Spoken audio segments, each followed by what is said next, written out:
A spirit trapped within the tree roots beneath the ancient oak, otherwise known as the Whispering Hillock, which longed to be free to roam the world as it once did. The spirit I'm referring to goes by many names, such as the Lady of the Wood, She Who Knows, the Mother, and the Black Beauty. In this video, we're going to be taking a closer look into who this spirit is, and we'll also be taking a look at 3 other characters that are closely related to this spirit. But before we start, as always, please check out my other lore videos. There'll be a link to them with a card in the top right, and if you enjoy them, please consider subscribing. So who or what is this spirit trapped within these roots? The spirit is said to be that of the Lady of the Wood, who was a druidess that made her way to settle in Velen from a far away, unknown land. Before being imprisoned in the Whispering Hillock, she used to keep a watchful eye over Velen as somewhat of a protector or provider in exchange for tributes or offerings from the local populace. Out of loneliness, the Lady of the Wood created 3 daughters from dirt and water who not only would help her with combating her loneliness, but would also be the ones that would retrieve the offerings for her from the peasants.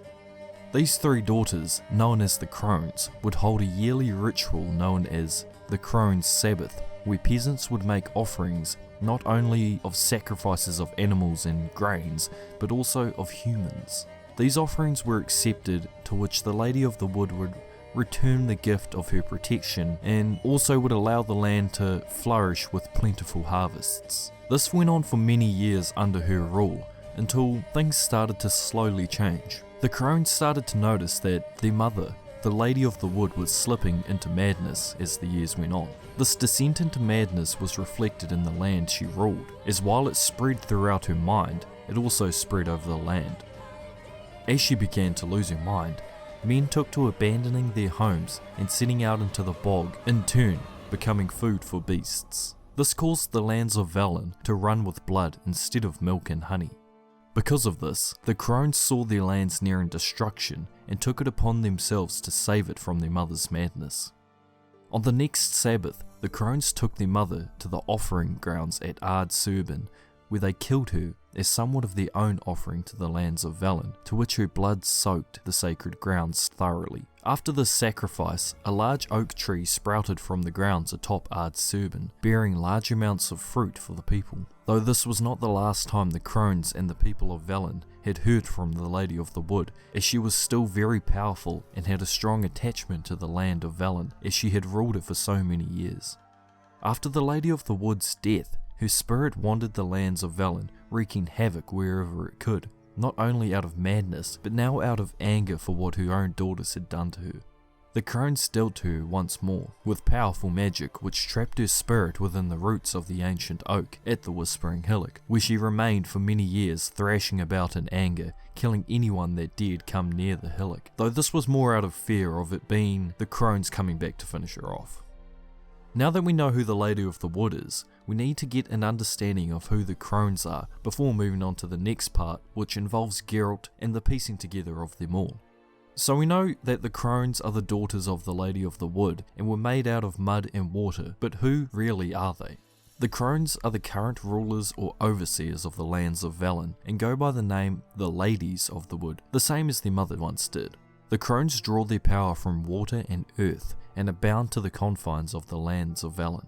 The Crones are also said to be immortal, and with the use of magic elixirs, and due to their mystical ties to the swamp they reside in, possess supernatural strength and vitality, making them a force to be reckoned with.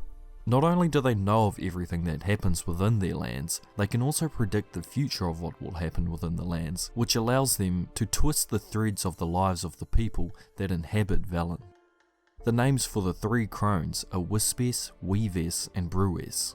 Of the 3, Whispes is said to be the eldest, though this isn't 100% verified, but is part of the inhabitants of Velen's whispered legends. The reason these legends are whispered throughout Velen, opposed to being outright spoken, is due to the fact that Whispes would hear it, as she demanded her tributes to be in the form of human ears, which she would place around Velen, and through the use of ancient magic would be able to hear anything these severed ears picked up.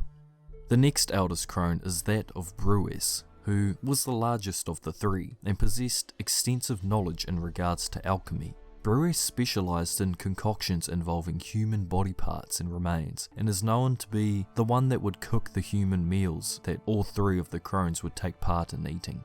One of Bruess's most famous recipes included human flesh mixed with the cursed roots from the tree grown atop Ard Surbin, and is what the crones would feast upon at every Sabbath.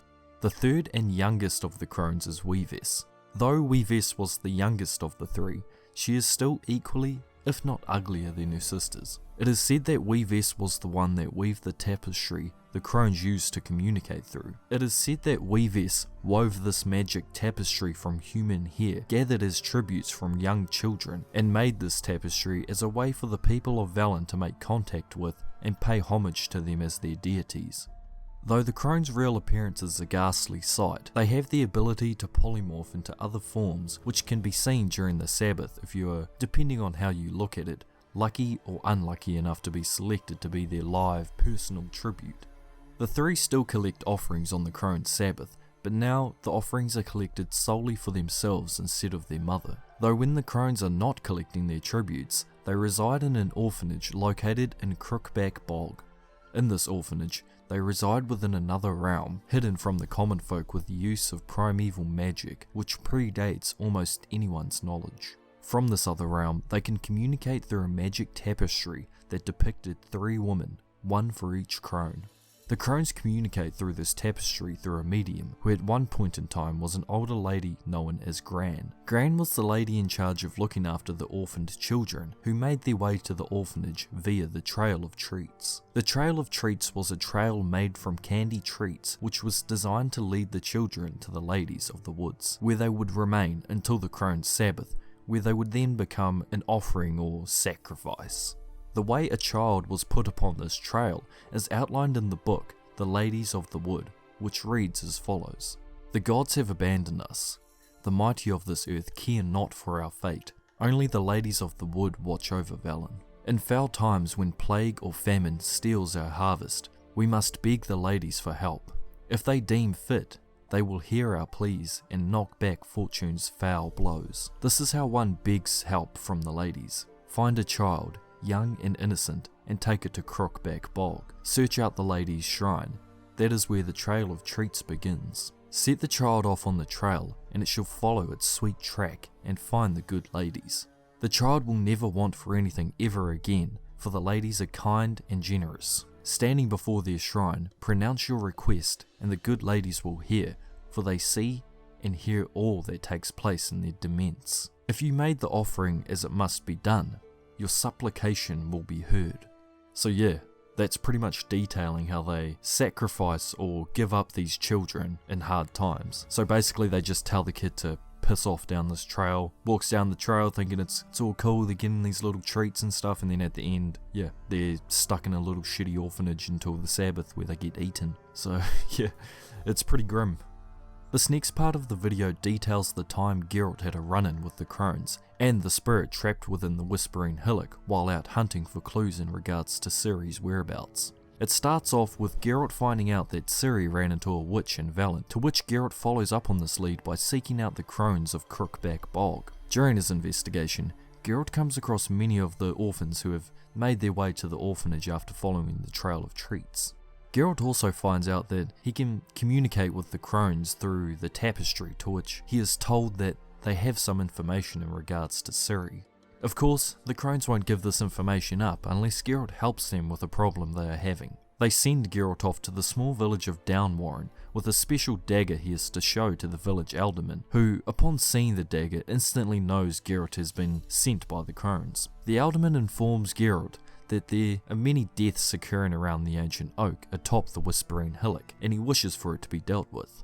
Geralt makes his way to the Whispering Hillock and battles his way to the heart of the hillock. What he finds is a monstrous mangle of what looks to be something flesh-like. This is the trapped spirit of the crone's mother, the original Lady of the Wood. She was the one responsible for the deaths happening around the hillock, as she was killing anyone that came near, as she believed that they were being sent by her daughters to finish her off.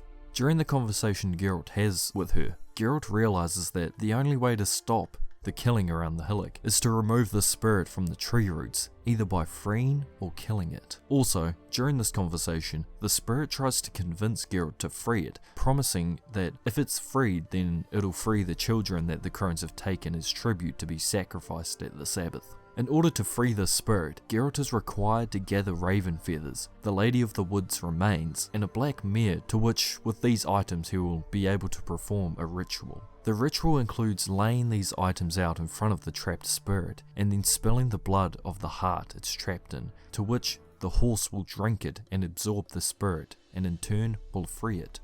Once the spirit is freed, the Lady of the Wood is also free once again to roam the world. Though the freeing of the spirit allows the children within Crookback Bog to be saved, it has a direct effect on Velen, as her madness once again infects parts of the land. This infection causes the villagers of Downwarren to lose their minds one night, to which they all awaken and begin violently killing one another.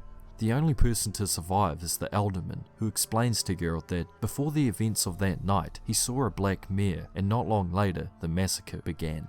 This black mare obviously was the Lady of the Wood, as her spirit was placed into this black horse, and then she fucking must have been pissed off, went over there, started going nutty. Some of the details are very gruesome, such as mothers hammering the heads of their own babies, and brothers killing each other with their bare hands. I mean, it must have been a fucking gruesome sight. The last we hear of the Lady of the Wood is that she kept her word and released the children from the crones, who can later be found in an orphanage in Novigrad. After informing the crones that their mother had been freed, they were also worried, as they know that after all the years of being imprisoned by them, she would harbour much hatred towards them and would surely want to seek out revenge. Though this revenge from their mother never catches up with them, and instead 2 of the 3 sisters are killed by Ciri when she and Geralt attack Ard Serban during one of the Sabbaths, when they go there in order to kill Imralith. But that's a story for another time. But yeah, that was the lore behind the previous Lady of the Wood and her daughters the Crones, as well as a rundown of the time Geralt dealt with them. If you enjoyed the video, please leave a like and consider subscribing for more Witcher related content. Thanks.